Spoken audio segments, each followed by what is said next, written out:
भगवत गीता प्राचीन भारतवर्ष की एक अनूठी खोज है।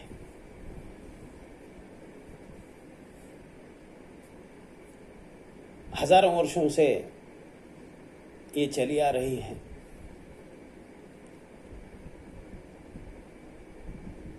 लेकिन ये धर्म के माध्यम से प्रचलित है।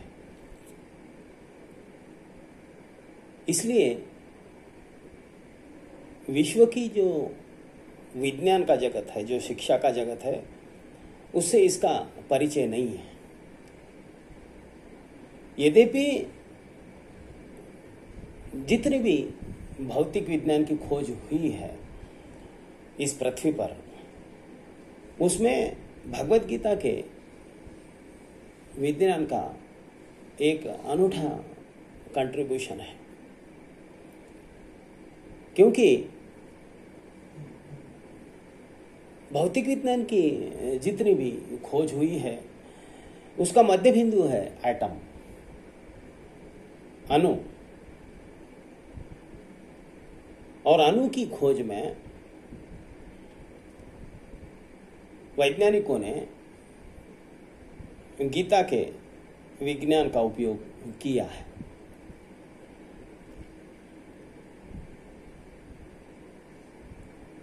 भौतिक विज्ञान की, मॉडर्न साइंस की जो खोज है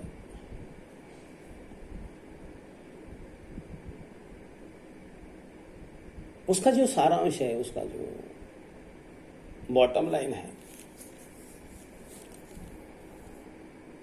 वो ये है कि ब्रह्मांड का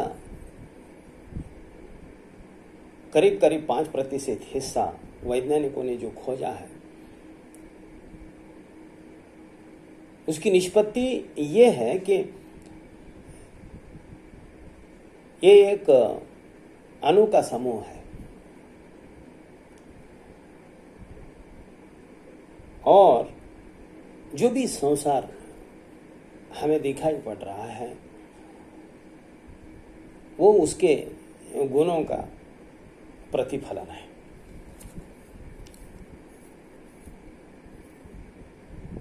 अब अणु दो प्रकार के हैं। एक है नॉन लिविंग एटम, दूसरा है लिविंग एटम।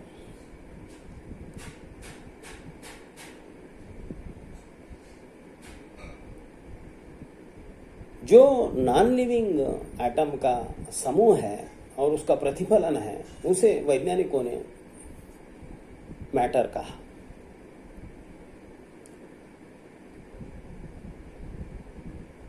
जो लिविंग एटम है उसका जो समूह है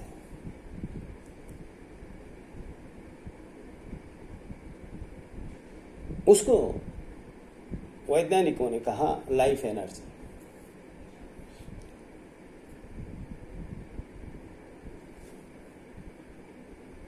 जो नॉन लिविंग एटम है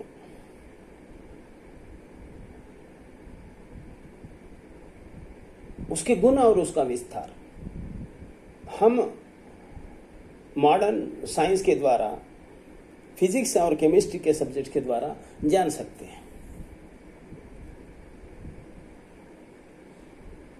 लेकिन जो जीव का विज्ञान है,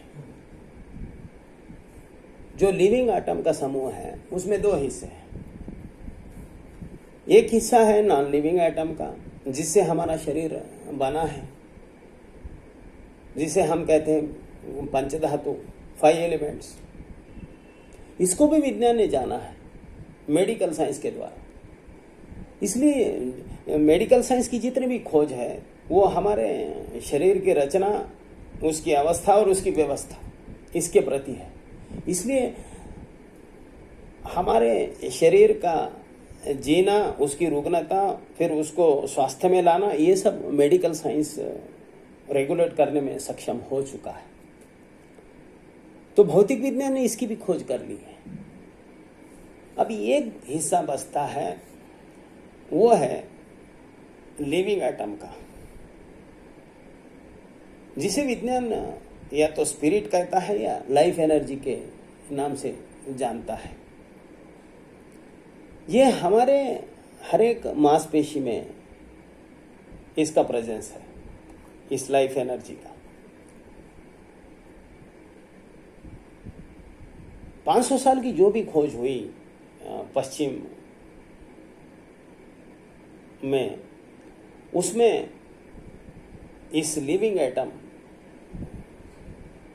जो स्पिरिट है उसका बहुत ही कम ना के बराबर का योगदान है। इसके विपरीत प्राचीन भारतवर्ष में मानव जीवन के प्रति जो भी खोज हुई वो नॉन लिविंग एटम के प्रति नहीं हुई। इसलिए हमारे पास भौतिक विज्ञान का कोई इतना विस्तार नहीं हुआ, उसका अभाव रहा। इसलिए हमारा जीवन दरिद्रता में, हजारों साल में हम दरिद्रता में जीते रहे। लेकिन हजारों साल से प्राचीन भारतवर्ष में इस लिविंग एटम के प्रति, इस जीवन ऊर्जा के प्रति एक अनूठी खोज हुई, जिसका परिचय आज के मॉडर्न वर्ल्ड को होना जरूरी है। जिस तरह मॉडर्न साइंस, पदार्थ का विज्ञान कहता है कि हर पदार्थ के कुछ गुण होते हैं और जो पदार्थ है उन गुणों का विस्तार है, उसी तरह जीवन ऊर्जा, लिविंग एटम की जो भारतवर्ष में हुई है, उन वैज्ञानिकों का भी कहना है कि जीवन ऊर्जा के भी कुछ गुण होते हैं और ये गुण हमारे शरीर के द्वारा प्रतिफलित होते हैं, विस्तारित होते हैं, रिफ्लेक्ट होते हैं। अब पदार्थ के गुण क्या होते हैं, उसका प्रतिफलन किस तरह होता है, ये हम फिजिक्स, केमिस्ट्री और मॉडर्न साइंस के द्वारा जानते हैं। लेकिन लाइफ एनर्जी के गुण क्या होते हैं, उसका प्रतिफलन किस तरह होता है, ये हमें पता नहीं है। इस विज्ञान का नाम है भगवत गीता।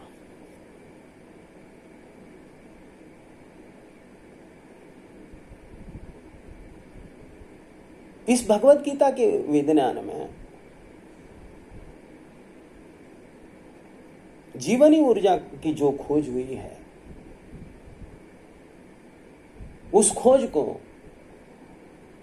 खोज के द्वारा ये बताया गया है कि हमारी जो लाइफ एनर्जी है, जीवनी ऊर्जा है, जो चेतना के नाम से हम जानते हैं, उसके गुण क्या है और वो किस तरह प्रतिफलित होते हैं। तो इस गुणों को हम जानेंगे अगले पड़ाव में। आज इतना ही। नमस्कार।